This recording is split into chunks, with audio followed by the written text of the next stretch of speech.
कहानी की शुरुआत होती है एक ऐसे भारत से जहां हवा में बारूद की महक और हर गली में लाशों की परछाइयां थीं, जहां इंसानियत मर चुकी थी और हर शहर एक जंग का मैदान बन चुका था। इसी अंधेरे दौर में दो नाम धीरे धीरे लोगों की उम्मीद बन गए, रेस्टार और कालू। दोनों अलग अलग शहरों से, दोनों की जिंदगी अलग, पर एक ही मकसद, इंडिया को गुंडों से आजाद कराना। जहां रेस्टार की आंखों में बचपन का वो दर्द था जो उसने अपने पिता को गुंडों के हाथों खोकर देखा था, वहीं कालू की रगों में आग थी जिसने अपनी माँ को खून से लथपथ देखा था। धीरे धीरे रेस्टार और कालू ने पूरे भारत के हर कोने में अपना खौफ फैला दिया, पर इस बार ये खौफ अच्छा था, इंसानियत के दुश्मनों के लिए मौत का पैगाम। पर हर नायक की राह में होता है एक राक्षस। इस बार वो राक्षस था देवा, भारत का सबसे बड़ा माफिया जो खुद को गुंडों का भगवान कहता था। देवा ने देखा कि उसके बनाए हुए गुंडा साम्राज्य की जड़ें हिल रही हैं और इन जड़ों को काटने वाले रेस्टार और कालू हैं। वो गुस्से में आग बन गया। उसने अपनी पूरी फौज इकट्ठा की, एक ही हुक्म दिया, इन दोनों को मिटा दो हमेशा के लिए। पहला वार रेस्टार पर होता है। एक रात रायस्टार अपने अड्डे पर बैठा होता है। एक कॉल आता है, एक गुप्त मिशन, एक जगह बुलाया गया। रायस्टार अपनी ब्लैक एसयूवी में निकलता है। जैसे ही उसकी कार एक सुनसान ब्रिज पर पहुंचती है,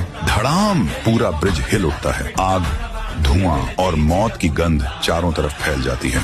एक दूर खड़ा गुंडा फोन पर कहता है, रेस्टार खत्म। खबर पूरे इंडिया में फैलती है। देवा हंसता है, अब बस कालू बचा है। लेकिन कहानी अभी बाकी है। कालू को जैसे ही पता चलता है कि रेस्टार मारा गया, उसके अंदर कुछ टूट जाता है। वो चुप नहीं बैठता। वो रेस्टार के अड्डे पर पहुंचता है। हर दीवार लहू से सनी थी, हर कोना जल चुका था। पर तभी देवा की फौज उस अड्डे पर हमला कर देती है। चारों ओर गोलियां, विस्फोट और फिर धुआं ही धुआं। कोई नहीं जानता कि ये कैसे हुआ। जब धुआं हटता है तो सामने बस लाशें होती हैं। देवा की आधी फौज मारी जा चुकी है। देवा खुद डर जाता है। वो भागता है, अपने सबसे भरोसेमंद आदमी को बुलाता है और चिल्लाता है, तूने कहा था रेस्टार मरा है। फिर वो कौन था जो धुएं में मौत बनकर निकला? और फिर देवा उसे वहीं गोली मार देता है। सच सामने आता है। दरअसल ब्रिज पर जो धमाका हुआ था वो रेस्टार ने खुद प्लान किया था। उसने अपनी मौत का झूठा खेल रचा ताकि देवा को लगे कि वो जीत गया है।